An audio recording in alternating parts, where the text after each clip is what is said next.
Today we're diving into a really fascinating and, let's be honest, often controversial intersection, the ongoing dialogue between Spiritist thought and academic science. And this relationship goes back way further and is so much more complex than you might think. It really challenges our neat little boxes for where science ends and spirituality begins. So the common view, right? It's that these two are like oil and water. They just don't mix. Science is supposed to be all about the observable, the measurable, the material stuff. And spirituality? Well, that's the world of the unseen, the transcendent, the metaphysical. But is that really the whole story? Are they truly such separate worlds? That's the big question we're going to unpack today. To start poking holes in that assumption, we've got to go right back to the beginning. Let's look at the very foundation of Spiritism because it didn't see itself as some kind of alternative to science. No, it saw itself as a science in its own right. When the founder, Allan Kardec, was putting all this together, he was very specific. He didn't frame it just as a religion. He presented it as a philosophical framework that would naturally have both scientific and religious consequences. The core idea was simple.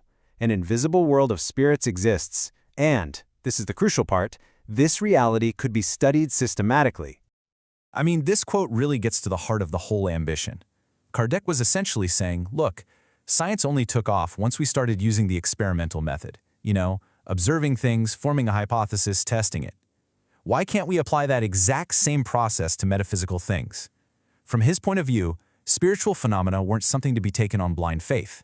They were something to be observed, tested, and understood. And this claim to be a science of the spirit, well, it wasn't just some philosophical pipe dream. Back in the 19th century, it actually got some serious attention from prominent scientists who were, let's just say, very intrigued by these phenomena. Some were even convinced.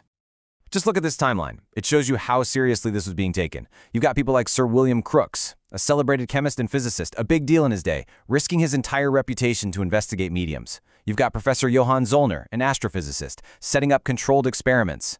And then you have researchers like Alexander Aksakoff, who tried to move past just watching things happen and actually build a scientific framework to classify what they were seeing. These were not fringe characters. They were respected members of the scientific establishment. This attempt at classification was a huge step. Aksakoff, for instance, was trying to create clear definitions. Was an event caused by the medium's own subconscious acting outside their body? He gave that a name, animism. Or was it caused by a totally separate, discarnate intelligence? A deceased person. That he defined as Spiritism. You can see this is a real effort to move from just a spectacle to systematic, scientific analysis. Now, this conversation didn't just die out in the 19th century. Far from it. As we jump into the totally mind-bending world of 20th century physics, we see Spiritist thinkers grabbing onto these wild new ideas as powerful metaphors to explain their own concepts, and that kicked off a whole new phase of the dialogue. Take a look at this comparison. On one side, you've got Einstein saying space-time is this unified fabric. Well, Spiritist thinkers looked at that and said that sounds a lot like our idea of a cosmic fluid, a primordial substance that everything in reality is made from. Then you get to quantum mechanics with its bizarre rules like entanglement, where particles are connected across vast distances. For Spiritist thinkers, this was a perfect analogy for things like telepathy, clairvoyance, or the idea that our minds can influence matter. Okay, but we have to put a giant asterisk here. Let's be crystal clear about this. This is the official position of the mainstream scientific community. The parallels people draw are philosophical analogies. They're interpretations. They are not scientifically proven connections. There isn't a single experiment that validates a link between, say, quantum entanglement and telepathy. So it's crucial to remember this is a dialogue of ideas, not of established scientific facts.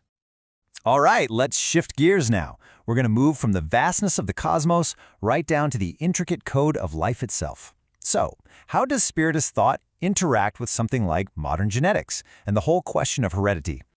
The key concept we need to understand here is the perispirit. The easiest way to think of it is as a kind of semi-material blueprint for the physical body. It's not the body itself, and it's not the pure spirit, but it's this intermediary layer that connects the two.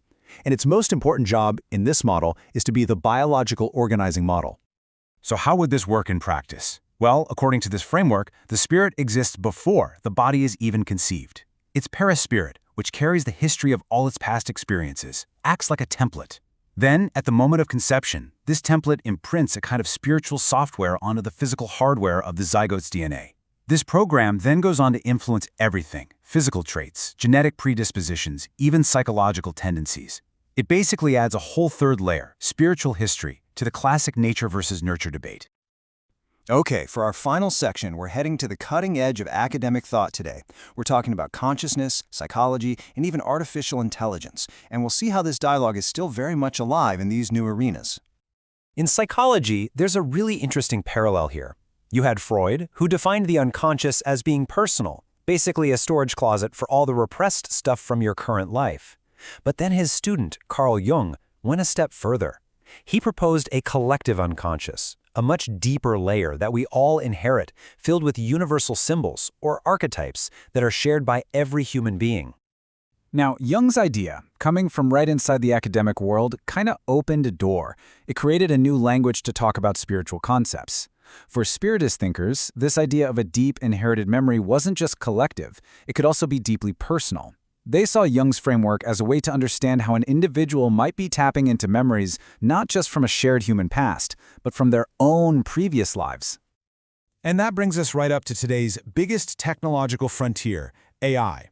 Some people see AI as a new tool for spiritual exploration, but there's a really strong counterargument coming from within Spiritist thought itself, and this quote just nails it. The whole point of Spiritism is about rational autonomy, about moral responsibility. So to start relying on an AI as a modern oracle, some machine that just gives you all the answers, is seen as completely undermining that core principle of individual growth and discernment. And so here we are, back where we started, but hopefully with a totally new perspective. You know, from those early physicists studying mediums to modern psychologists exploring the idea of a collective unconscious, that line between science and spirit has always been more of a moving frontier than a hard wall. And as science pushes deeper and deeper into the nature of reality, from the Big Bang to the mystery of what consciousness even is, you have to wonder, are the fundamental questions that science is asking today becoming, in their own way, more spiritual?